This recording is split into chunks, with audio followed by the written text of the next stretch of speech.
নমস্কার সবাইকে। আমি Payel Chakraborty, community health officer of Jhargram, West Bengal.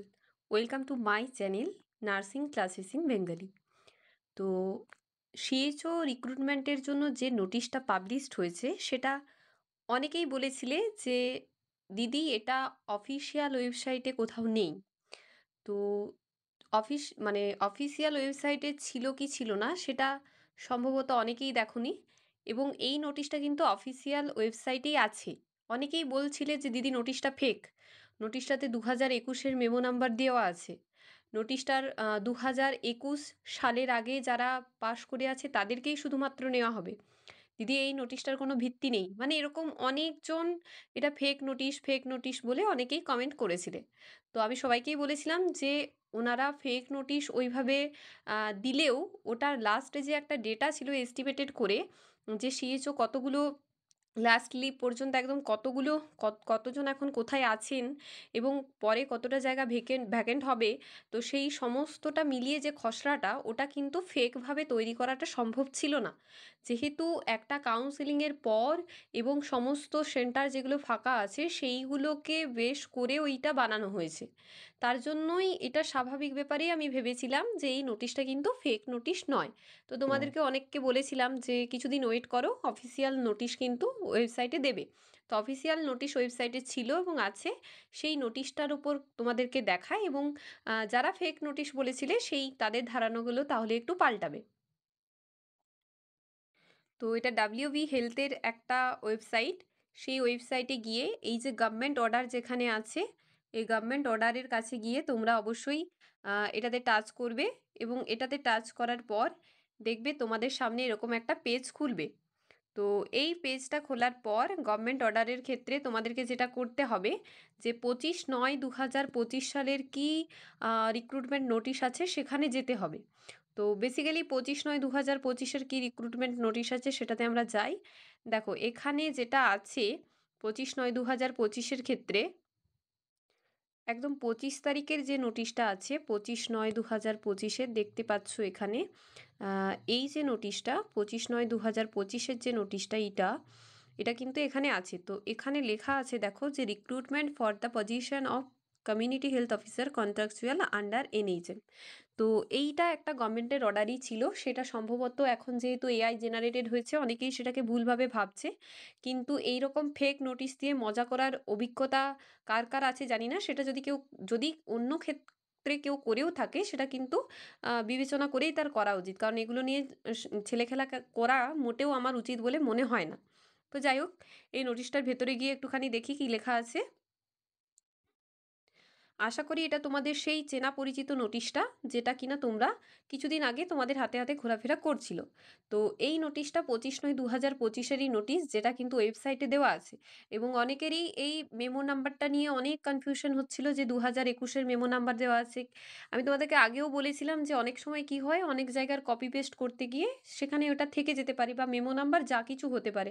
অবশ্যই সেটা ডেট, মানে যে সালটা সেটা অবশ্যই 2025 এরকমই থাকা উচিত, কিন্তু কোনো জায়গার কোনো নোটিশ থেকে এটা যখন কপি করেন, এবং সেই ক্ষেত্রে ওনাদের একটা নিজেদের প্রবলেম হতে পারে। যাই হোক, সেটা নিয়ে যাচ্ছি না। তো এই যে গভর্নমেন্ট অফ ওয়েস্ট বেঙ্গলের আন্ডারে এই নোটিশটা বেরিয়েছিল, এই নোটিশটাতে লেখা ছিল যে যেটা সবার মানে বুঝতে ভুল হচ্ছিল সেইটা একটা ব্যাপার, আমি যাচ্ছি। তো recruitment for the position of community health officer on contractual basis under national health mission through district health and family welfare সমিতি। তো এই যে নোটিশটা, এটা একদম পিওর নোটিশ, যারা ফেক বলেছিলে তাদের জন্য।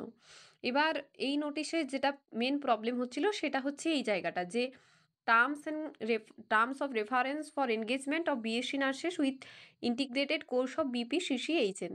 তো সবাই আমাকে একটাই কথা জিজ্ঞাসা করছে যে ম্যাডাম, এই যে নোটিশটা এটা কি 2021-এর আগেই যারা পাস আউট করে বসে আছে তারাই কি শুধু অ্যাপ্লাই করতে পারবে, বা দিদি এই নোটিশটা কি 2022-এর আমি পাস আউট ব্যাচ আমি অ্যাপ্লাই করতে পারবো, 23-এর পাস আউট ব্যাচ আমি অ্যাপ্লাই করতে পারবো, 24 পারবো, আমার রেসিপ্রোকাল রেজিস্ট্রেশন আছে আমি অ্যাপ্লাই করতে পারবো, আমার ওয়েস্ট বেঙ্গলের রেজিস্ট্রেশন এখনও ক্রিয়েট হয়নি আমি অ্যাপ্লাই করতে পারবো। তো এই যে এতগুলো কোশ্চেন, আমি একটুখানি সবাইকে বুঝিয়ে একটু বলে দিই।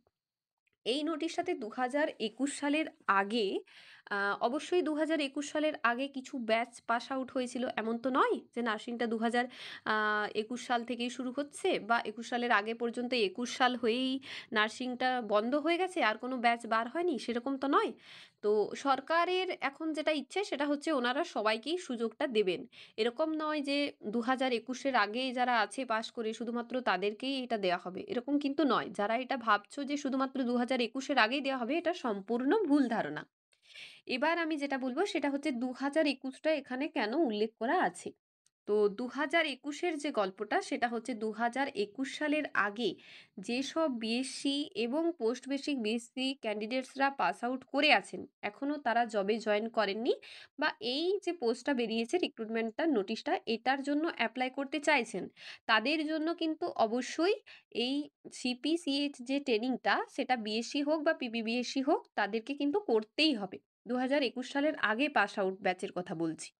এবার ২০২১ বা তারপরে যেসব পিবিবিএসসি বা বিএসসি ক্যান্ডিডেটসরা অ্যাপ্লাই করবেন এই রিক্রুটমেন্ট নোটিশটার উপর যে অ্যাপ্লাই প্রসেসটা হবে, তাদেরকে কিন্তু সিপিসিএইচ কোর্সটা করার দরকার হবে না।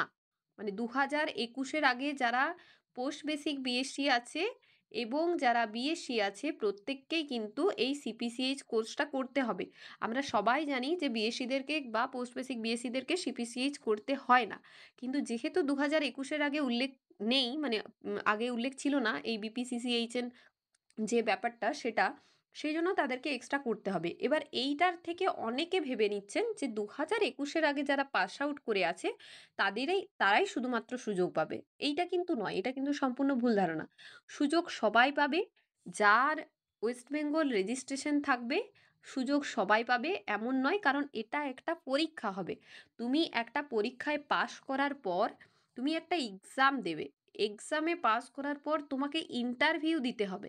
ইন্টারভিউ পাস করার পর যারা ২০২১-এর পরে, যারা ২০২১-এর আগে পোস্ট বেসিক এবং বিএসসি ক্যান্ডিডেটরা আছে তাদেরকে সরাসরি নিয়ে নেওয়া হবে এবং ২০২১-এর প পর থেকে যেসব, মানে তাদেরকে সিপিসিএইচ কোর্সটা করতে হবে। ২০২১-এর আগে যেসব পাস আউট আছে বিএসসি, পিপিবিএসসি তাদেরকে সিপিসিএইচ কোর্সটা করতে হবে এবং ২০২১-এর পর যারা আছে তাদের ফায়দাটা সবথেকে বেশি পিপিবিএসসি এবং বিএসসিদের, তাদেরকে কিন্তু নিয়ে নেওয়া হবে।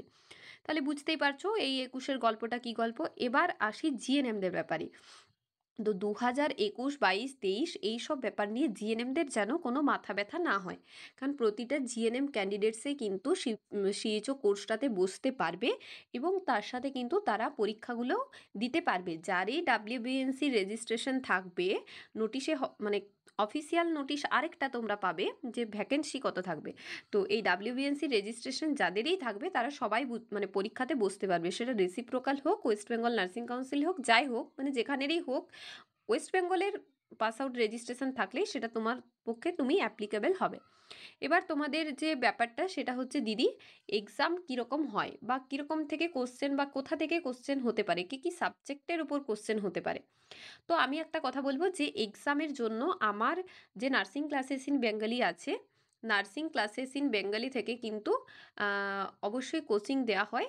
ফিজ আছে ৪৯৯ টাকা করে আপ টু 31 ডিসেম্বর পর্যন্ত নার্সিং ক্লাসেস ইন বেঙ্গলি থেকে কোচিং দেওয়া হয় এবং 31 ডিসেম্বর পর্যন্ত এটার মানে কোর্সটা চলবে এবং তার সাথে হচ্ছে ফিজ আছে ৪৯৯ টাকা করে।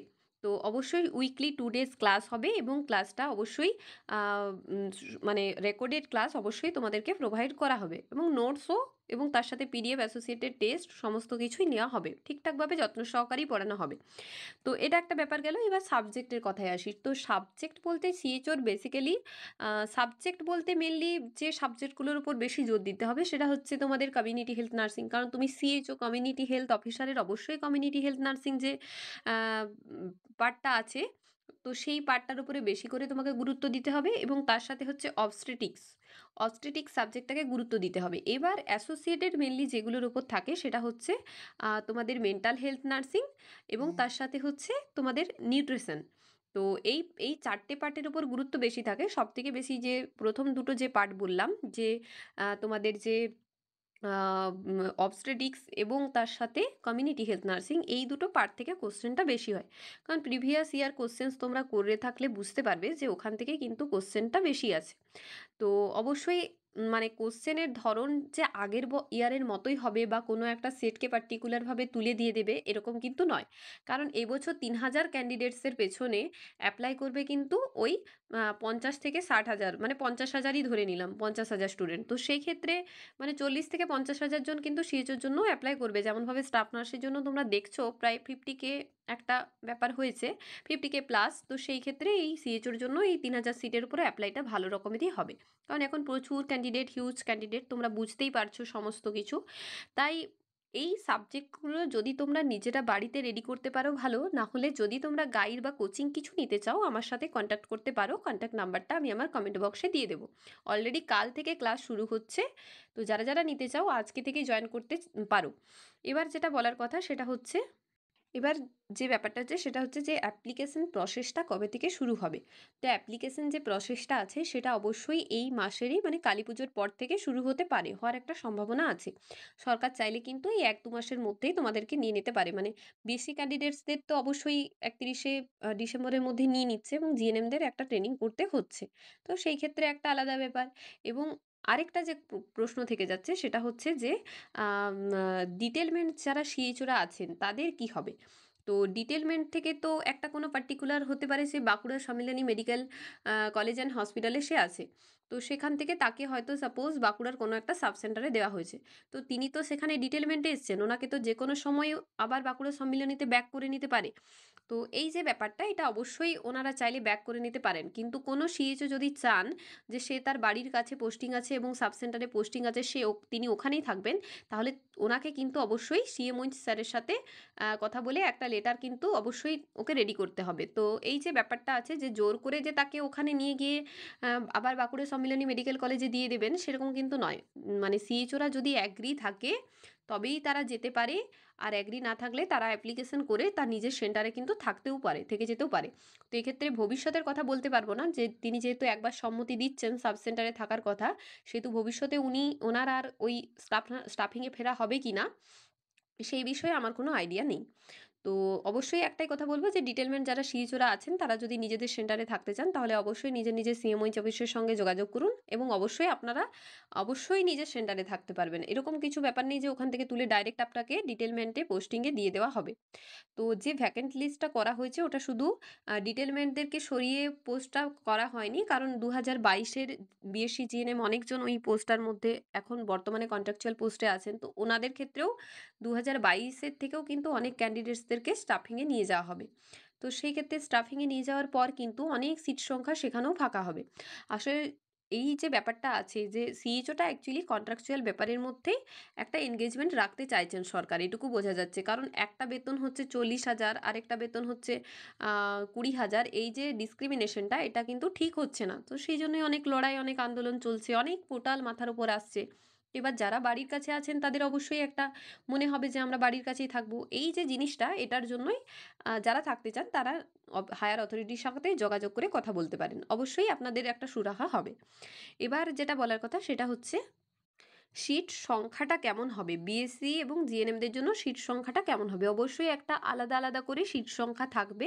তো যেহেতু ৩,০০০ প্লাস আছে, সেটা হয়তো হাফ, হাফ করেই ক্যান্ডিডেটস দেখে হয়তো জিএনএমদের জন্য একটু বেশি থাকলো, বিএসসিদের জন্য একটু কম থাকলো। যেরকম যার উপর ক্যান্ডিডেটস বেশি থাকবে সেইটার ভারে কিন্তু করা হবে। কারণ গ্রেড 2 যেটা বেরিয়েছে সেটার ক্ষেত্রেও ১ম দিকে কিন্তু আ জিএনএমেই বেশি ছিল, দেখা গিয়েছিল। কিন্তু এখন যেটা হচ্ছে যে অনেকটা পরিমাণ সিট বেড়ে যাওয়ায় এবং শেষে ২০২৪ সালের ব্যাচটাকে রেজিস্ট্রেশন দিয়ে দেওয়ার জন্যই সিট সংখ্যাটা অনেক মানে যে ক্যান্ডিডেটসের যে অ্যাপ্লাইয়ের সংখ্যা সেটা অনেক বেশি বেড়ে গেছে।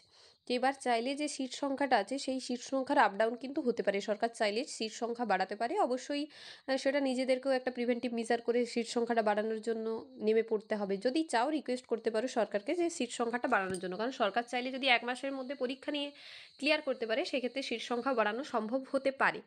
তো যাই হোক, এই ছিল আজকের ভিডিও। যদি এই যে নোটিশটা, রিক্রুটমেন্ট নোটিশ সম্পর্কে তোমাদের একটুও এই জায়গাটা ঠিকঠাক বলে মনে হয় তাহলে অবশ্যই আমার ভিডিওটিতে লাইক, কমেন্ট এবং ভিডিওটি শেয়ার করে পাশে থাকবেন।